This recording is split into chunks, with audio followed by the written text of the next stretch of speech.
Hello, welcome back to Your Money in Real Estate. We've got a little friend here, my little friend here beside me or behind me, where it's going to help us. I figured it's going to help us sort of dig into some numbers because you mentioned that you love numbers. Absolutely. And I think a lot of other investors, you know, they got spreadsheets and this and that. And I've always thought, you know, wouldn't it be great to start writing some numbers here? And I know that for a lot of people that study real estate, they talk cap rate, they talk, the income, NOI, all the different various numbers that they need to see if this property is going to be profitable. Absolutely. So I thought, you've obviously got some deals here. Why don't we maybe try to look at, and as we walk through some of these numbers, put them up here and sort of end up saying, okay, someone comes in with $5,000 and then boom, they end up at $25,000 2 years down the road. So why don't we sort of walk me through a little bit or help me out with that? Absolutely.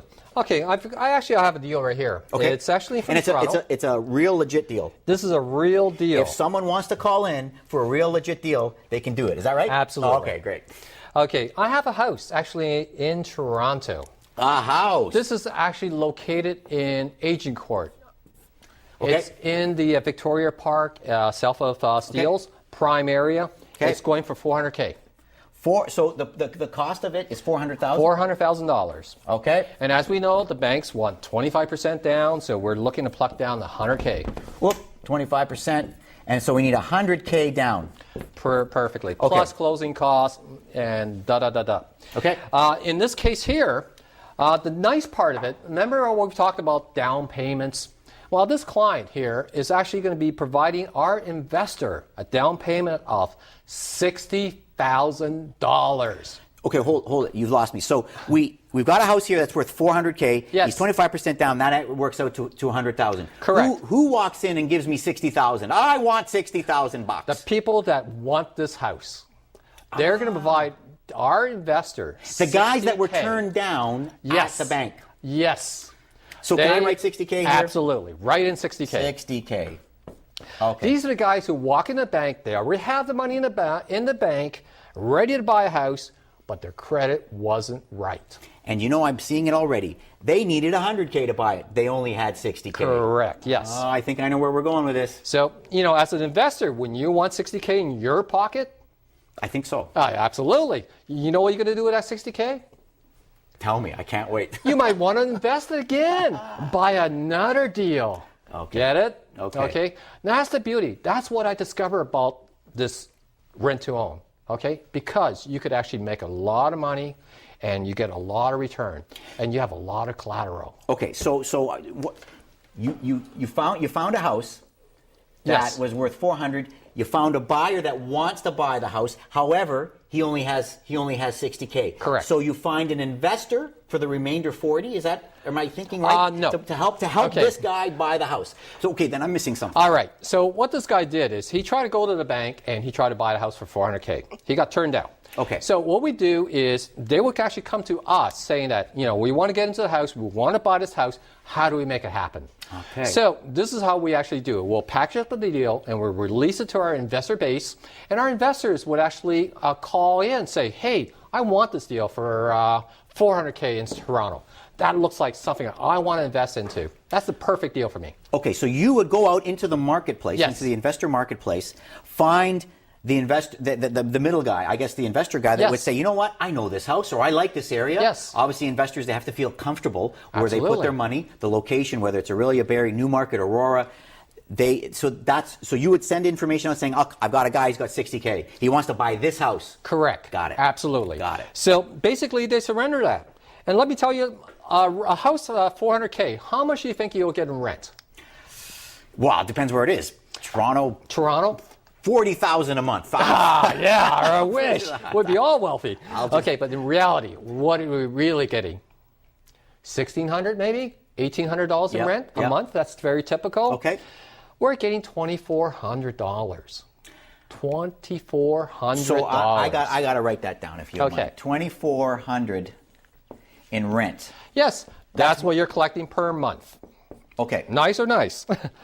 All right. Now your mortgage, okay, for that $400K, you're actually putting $100K down, so you're actually financing $300K. What's the mortgage cost on that? $1,434. So the mortgage is for the house is $1,434. Correct. Okay. Property tax. What do you think that's going to be? $200 per month? At least in Toronto? Absolutely, $200. Okay. And of course, you need property insurance, $85. 85, okay. All right, what do we got here? Let's take out the calculator. Okay, you got a good man.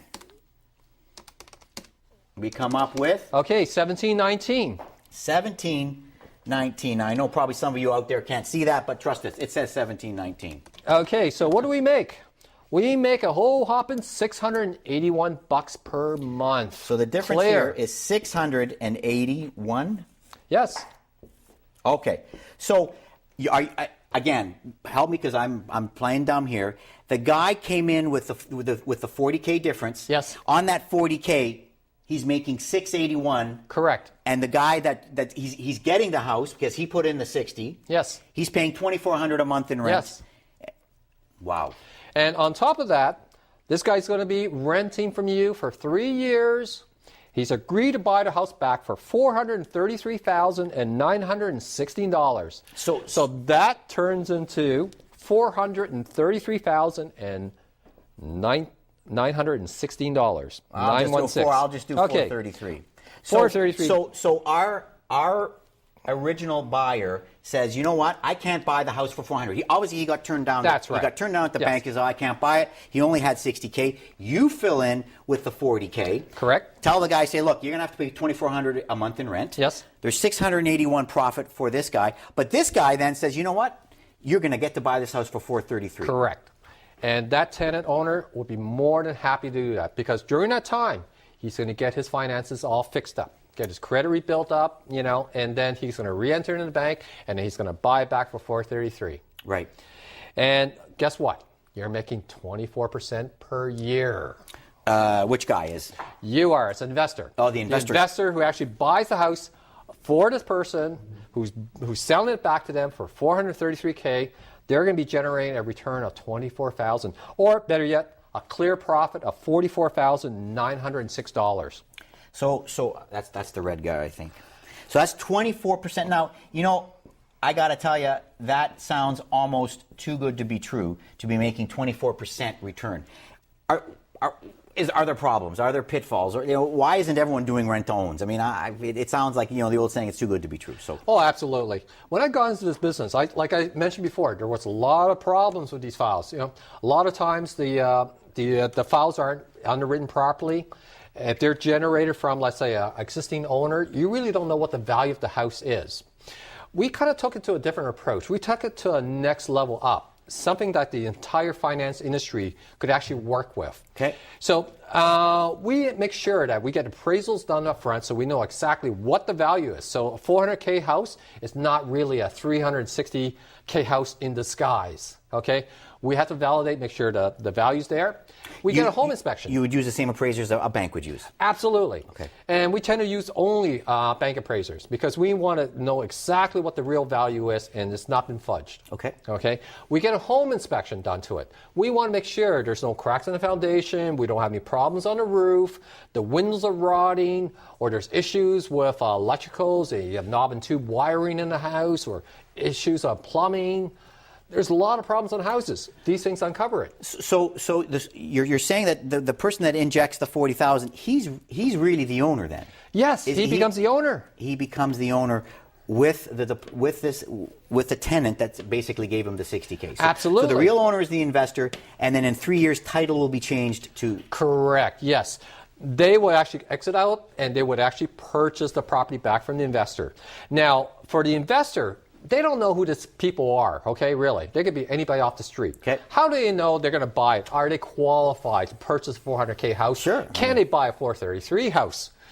We do a lot of due diligence, okay? We do the same due diligence like a regular bank would when you walk in. I'm going to want to know exactly what your credit's going to be like. We're going to be pulling credit bureaus on you. We're going to be asking for income docs, so you're going to have to prove if you're making $80,000 a year, come in with a job letter. Come in with the actual pay stubs. Come in with the T4s and NOAs. Sure, just standard. We've got it all. Okay. But this same amount of paperwork, basically the bank turned them down.